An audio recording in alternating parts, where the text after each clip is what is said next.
Hello mga kabibig! Welcome back sa ating bagong YouTube channel. Ito ang pinakamaingay ng YouTuber sa balat ng YouTube. Ako si Kabibig Maglebak-lebak na ta with evidence. Ako, nakaka-proud ito kabibig kasi mga foreigners, yung mga nasa ibang bansa, lalo na ito Miss Earth candidate, excited na makapunta, makatapak sa Dolomite Beach. Manghang-mangha siya. So it means itong Manila Bay, itong Dolomite Beach, hindi na pala sikat sa Pilipinas.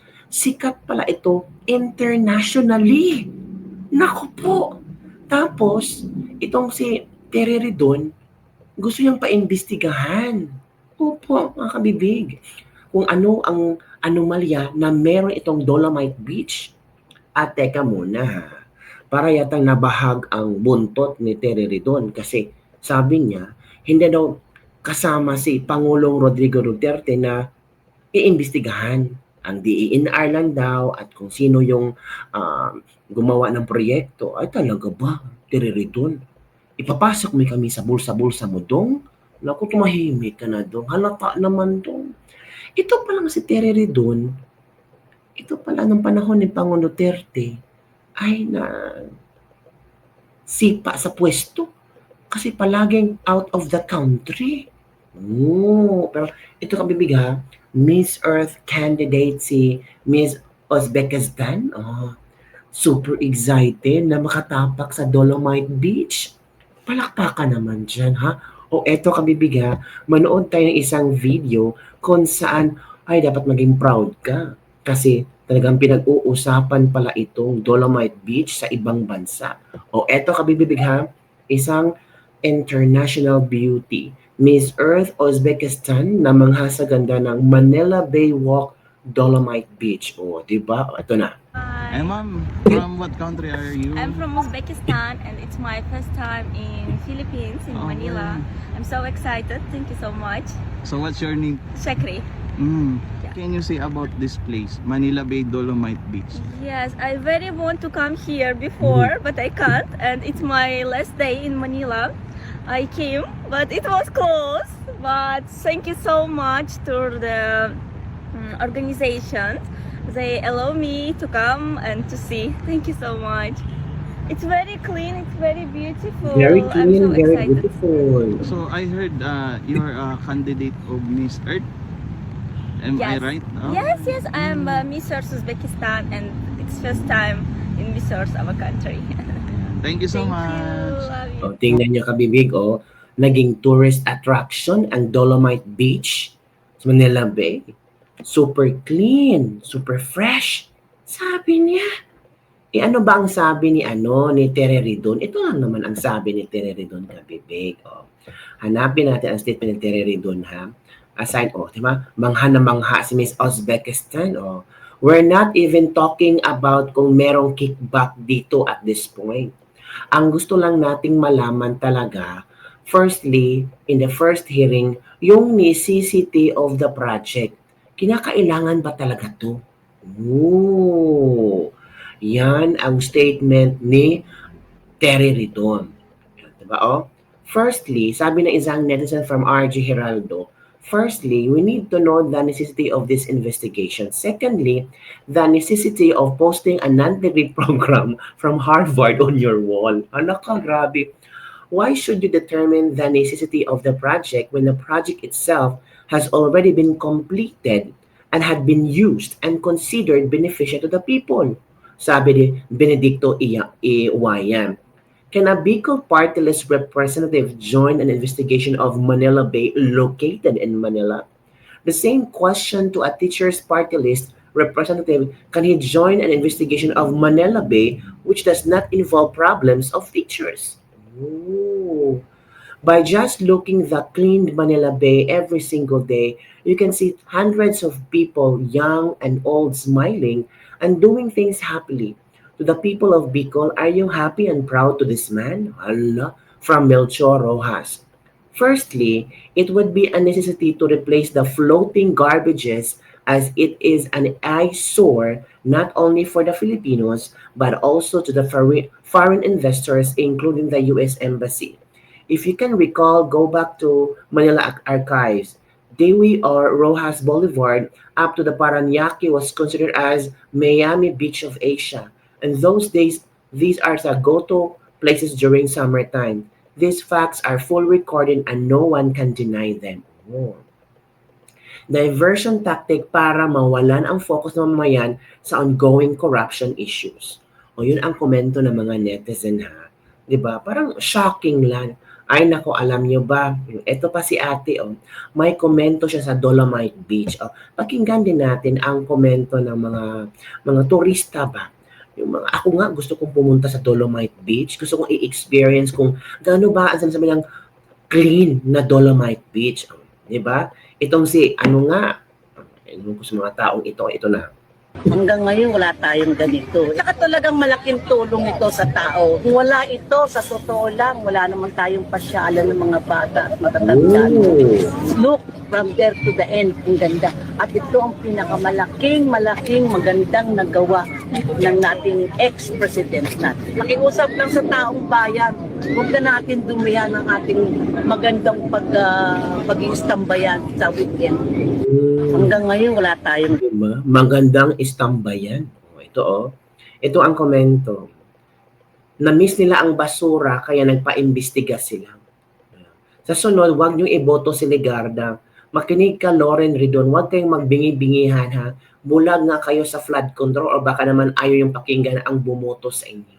O yan ha. Komento ng mga netizen. So, kabibig, alam niyo naman si Banat Bay. Ay grabe, binanata ni Banat Bay itong si Tere Ridon tungkol sa kanyang issue. Ano ba talagang issue ni Tere Ridon? Di ba? O ito, Banat Bay, take it away, banatan mo. Ang congressman na ito, mantakin mo, isa daw sa mga dahilan nagbabaha ang Metro Manila ay dahil po sa Dolomite Beach.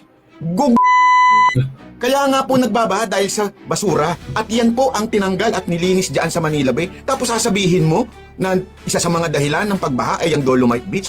Ang lupit mo. Bangag ka ba, pre? Ako nagtatanong lang naman, ha? Bangag ka ba? Alam nyo ba, mga kababayan, kung bakit ganito tong congressman na ito? Panoorin nyo ito.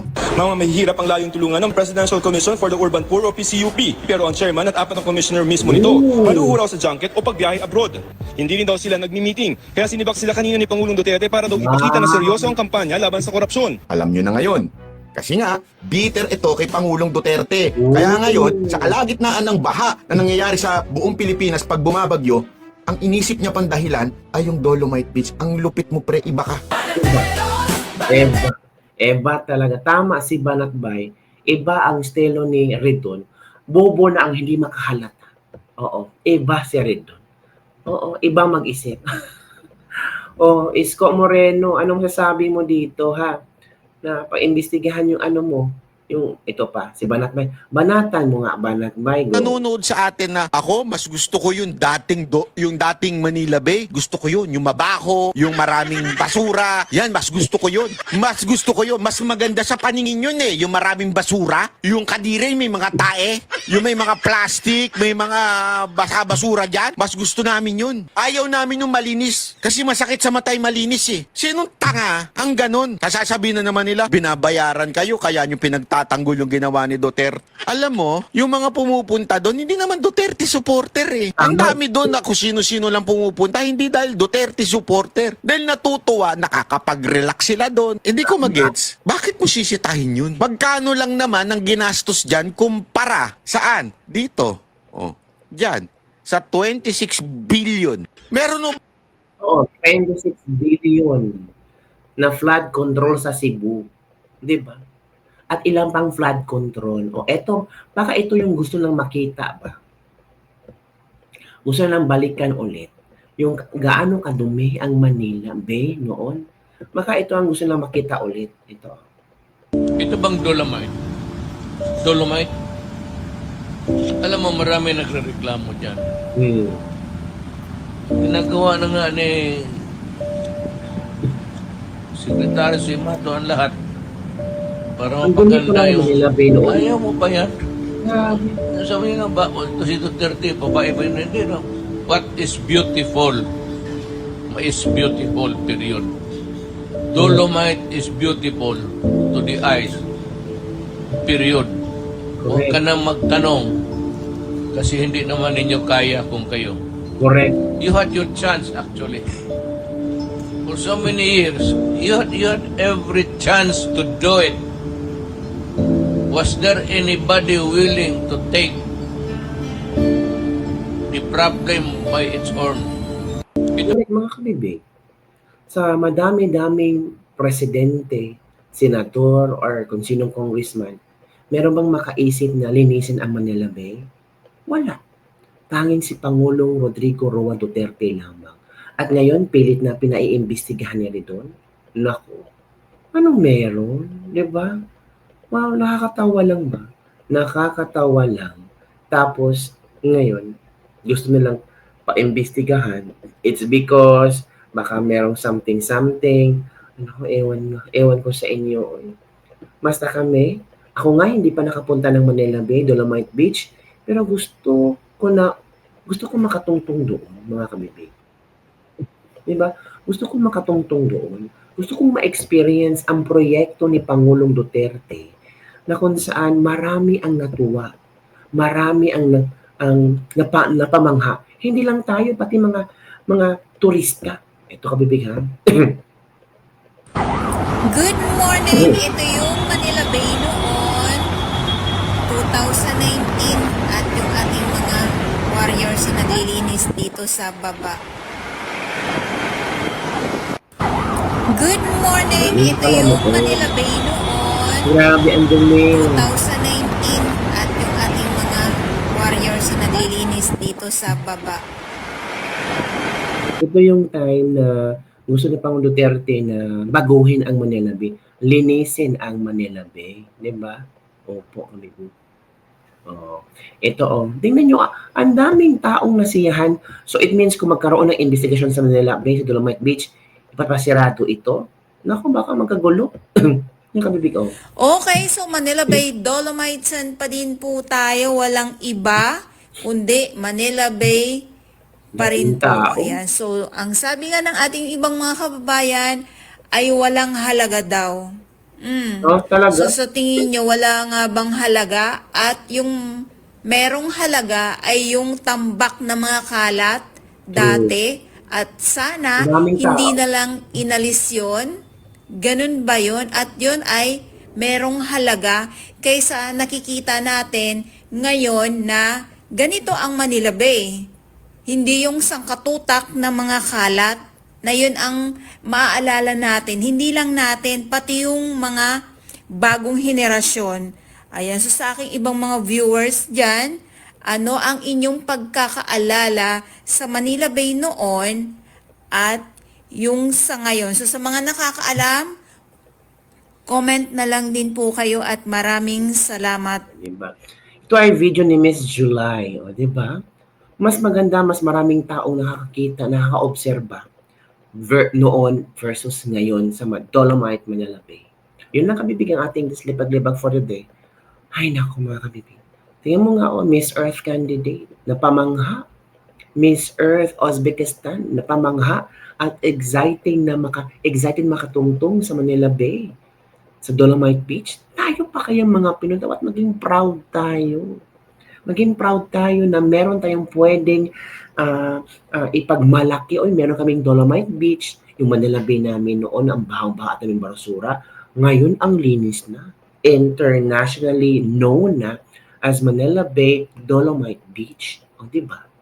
At least man lang, sa sobrang kahirapan ng mga tao ngayon, maisipan nila, punta tayo sa Dolomite Beach, magpahangin tayo doon, preskong hangin. Maraming mga isda, maraming mga langgam, as in super ganda daw. Sana someday makapunta tayo doon. At ma-appreciate natin ang nagawang proyekto ni Pangulong Rodrigo Roa Duterte. At sa mga nakapunta na, congrats, ang galing. Hindi naman ang Manila Bay, it's not exclusive for DDS ha. It's for all. Kasi taxes natin yun. Diba?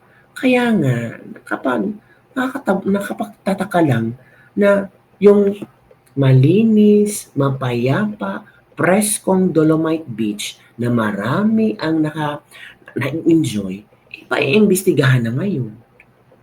Yung flood control sa Cebu at sa ibang bansa, parang deadma lang. Basta konektado sa mga Duterte, dapat talaga may investigasyon. Yun ba? Yun lang kabibig ang ating Libag for today. Don't forget to like, subscribe, and share this video. Bye everyone. See you next time.